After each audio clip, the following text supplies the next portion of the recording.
Boo-boo.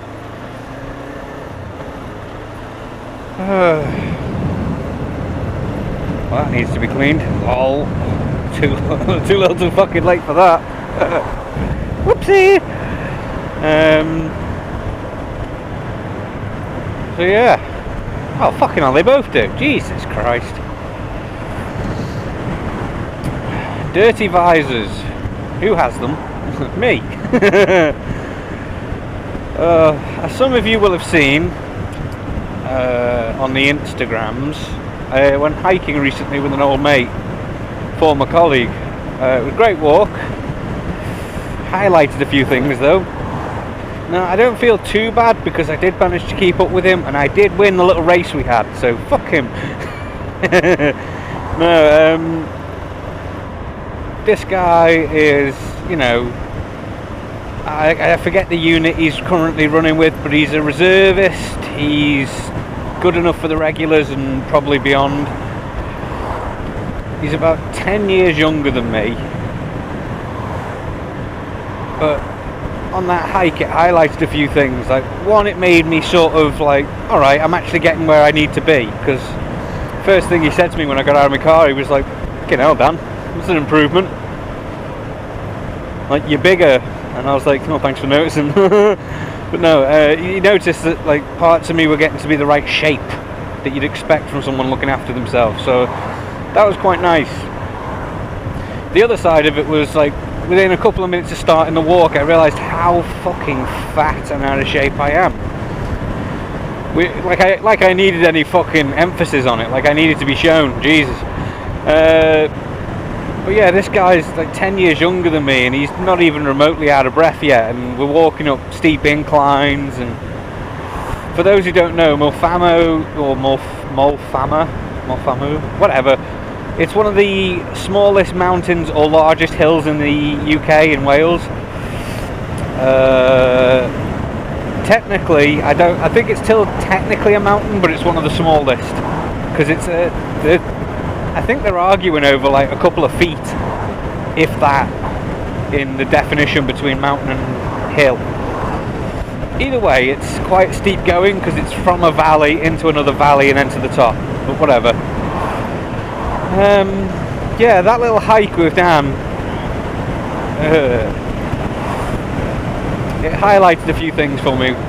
Like I say, I beat him in the little race to the gate on one of like the steepest paths to the top. We were sort of huffing and puffing our way up there, and then we both just sort of engaged in this stupid little fucking scramble to the top. And I got to the gate before him, but at the cost of my fucking right knee. Like, it's been twinging and like, it's hard to explain it, but it's almost like it wobbles on its own now, like it's unhinged, whichever. Like, I know I did myself a little mischief getting to that gate first. Fucking idiot sometimes, I can't be helped.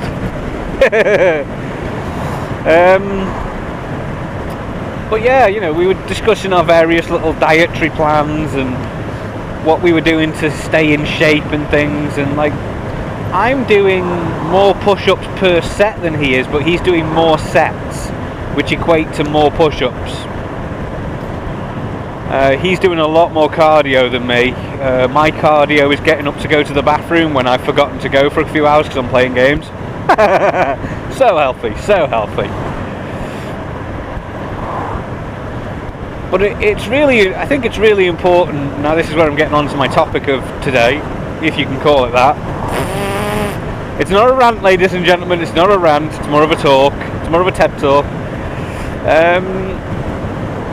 I think it's important for men to have those social connections with other men, for that matter, because talking to your missus about health, she's got two options really. She can either say, yeah, you do need to improve, in which case most men will be a little bitch about it, including me, and go, what, am I not beautiful enough for you now? Or she'll lie and say, no, I'm perfectly happy with your body as you are, and in which case you'll sit down with a pack of donuts and say, well, I've got room for fucking play then, haven't I? So there is no winning in regards to your partner. Female friends as well, they are very cautious, and as men should be with women, definitely should be with women. So you need male friends who can look at you occasionally and just go, Jesus Christ, Dan, you're fat. And you can go, yeah, yeah. I struggle to get up. Yeah.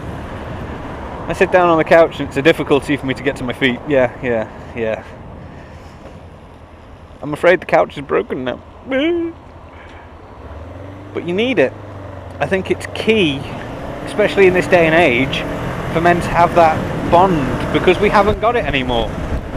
We're also very distanced, especially with COVID. Here comes the rain! We're also very distanced because of COVID and all the rest of it, that it's hard for us, and I don't want to go to the gym. I don't have a gym membership. I don't want a gym membership. It bugs me that I'd have to pay a place to go and lift heavy things. I'm not interested. And I know they've got professionals there, and I know it probably is the best option these days, given circumstances, but I don't want to do it. I don't want to go to a gym. I don't want to have to pay to get in shape. It should be something, as a man, I am capable of doing without a gym membership. Anyway, I digress. So I think it's important for men to have those connections where you can talk with a mate, go on a hike, or just go for a stroll somewhere, and you can bounce ideas off each other. Like, here's less per set but more sets per day. It's a brilliant idea because it gives the body an ample rest period between bursts. I mean, it's not for everyone. I will always emphasize this when talking about exercises. You will do yourself mischiefs if you believe the first exercise plan you hear and do. You will come away broken and probably never wanting to do it again, because there's an exercise plan out there for everyone, but no two exercise plans are the same. So that's the only thing I'd emphasise in all of that.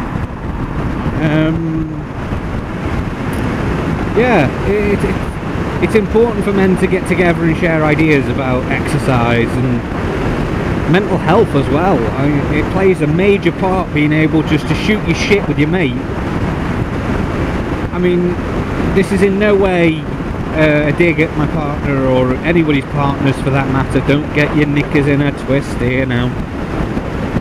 Our partners are great, but there isn't a replacement for bromance. There isn't a replacement for that coming together you have with other guys, that bond, that fellowship, fellowship, whatever. But we do all have it, and we do all long for it in certain ways. Like, it is a big part of who we are and what we are as a species. We need bonding as males. Women need it as well. Women need to be able to just sit and discuss things that they would discuss. I'm not going to even remotely start fucking guessing what women talk about, because it's not my place and I wouldn't even dream of getting it fucking right.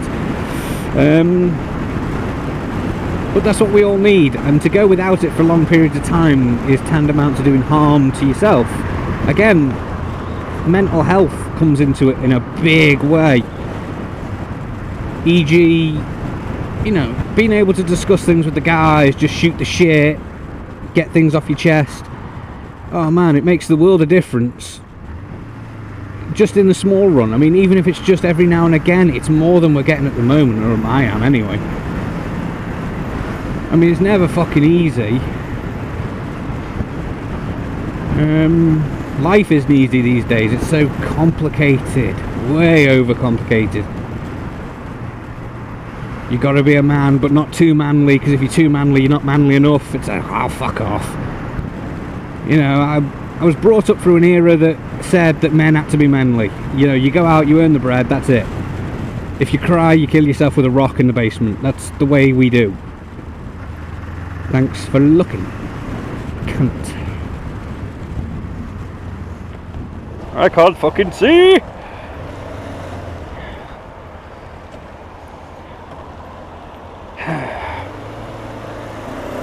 It's nice to be seen!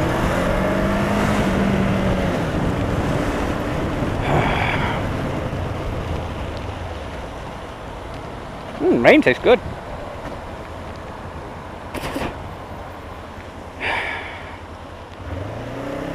Guess I'll just go round you then.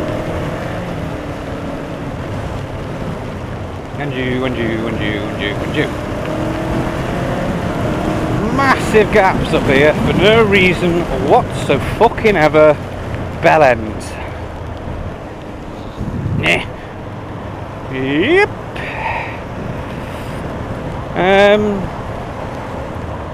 So yeah, in that regard, I do think that male bonding is very important, and it's something that we are slowly losing, and it's causing a lot of problems for us as a gender and a species.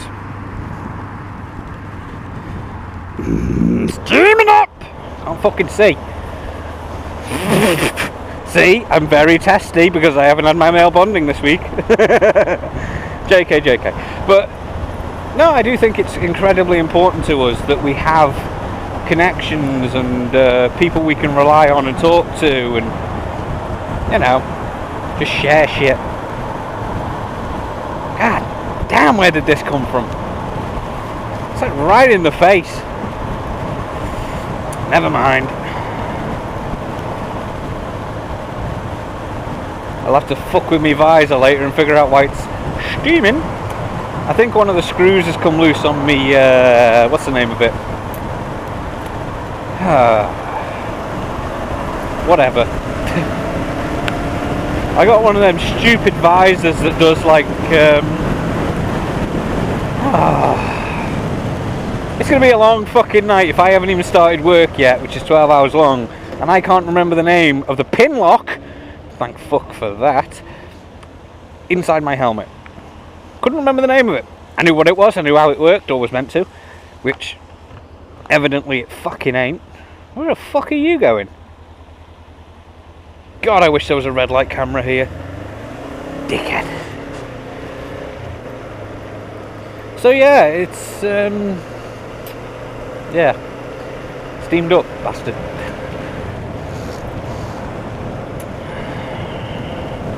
I mean, some of us, some males, are solitary beasts. We do enjoy the lone wolf lifestyle, the attitude and go forth of, you know, just crack on your own sort of thing. But I know for myself, occasionally it does me the world of good just to have a mate. A male friend, to be precise. Just shoot the shit, talk dumb stuff with, exercise, games, that sort of stuff. It just leaves you feeling enlightened in a way, because you feel like you've offloaded but partaken of extra information that you didn't previously have, and it opens doors and thought processes that you wouldn't normally access, especially not on your own.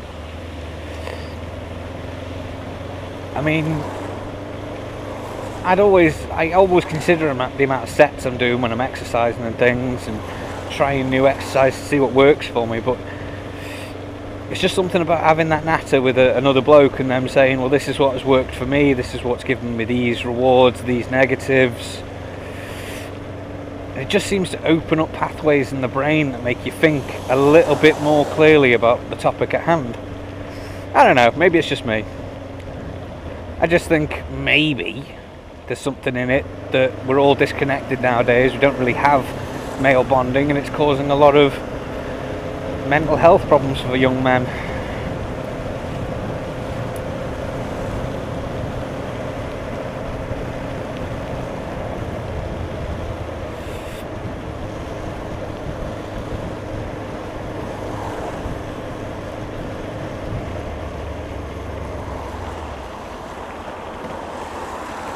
Yeah, thanks for sticking to my ass.